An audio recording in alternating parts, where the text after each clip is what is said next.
Donc l'objectif de cette vidéo est de vous présenter le transistor bipolaire PNP. Donc Q1 est un transistor bipolaire PNP. Son courant d'émetteur est rentrant, son courant de collecteur est sortant, son courant de base est sortant. Et on a toujours IE, courant d'émetteur, est égal à courant de base IB plus IC. Donc naturellement le courant fait ceci. Là on a IC, là on a IE. Le courant d'émetteur va dans ce sens-là pour retourner à la masse. Donc si je lance la simulation, là je vois que le transistor est bloqué. C'est-à-dire que j'ai un courant de base IB qui est nul, parce que l'interrupteur est ouvert. Donc si IB est nul, IC égale à 0.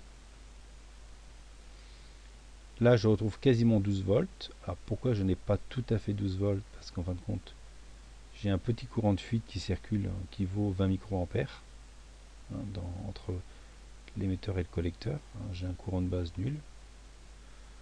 Donc j'ai une tension résiduelle au niveau de D1, ce qui fait que ça une tension résiduelle au niveau de R1 aussi, ce qui fait que je n'ai pas tout à fait 12 volts. Donc lorsque je vais fermer l'interrupteur, qu'est-ce qui se passe? Eh bien le courant IB peut circuler, comme ceci est retourné à la masse. Le courant IB est limité par la résistance R1 et on voit qu'elle est quasiment nulle. Donc j'ai un courant de base qui est sortant, qui fait ceci, courant de base, qui vaut 185 mA, ce qui est important. Vous voyez que j'ai qu'un courant de collecteur de 26 mA. Donc là, la LED est suralimentée, parce qu'on ne doit pas dépasser 20 mA. Donc je vais augmenter la résistance. Vous voyez, donc je diminue le courant de base, IB. Voilà, donc là, la LED, elle est correctement polarisée. On a 20 mA. On voit que le UEC vaut 3,2 volts. Donc là, le transistor est en mode linéaire, parce qu'on a le UEC qui n'est pas égal à 0. On a un courant de base qui vaut 160 microampères ou 0,16 milliampères. Et donc on a un coefficient entre le courant de base et le courant de collecteur. On a ici égal à HFE IB ou bêta ou H21, c'est le même coefficient. Donc le coefficient là est donné dans la constructeur, il est compris entre 100 et 500. Autre chose, là on a un UEB qui vaut 0,79 volts, UEB. On a le UEC qui égale à 3,21.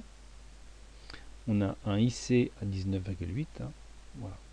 Donc, si j'augmente la résistance, eh bien, je diminue progressivement le courant de base. Donc là, j'ai 80 microampères ou 0,08 milliampères.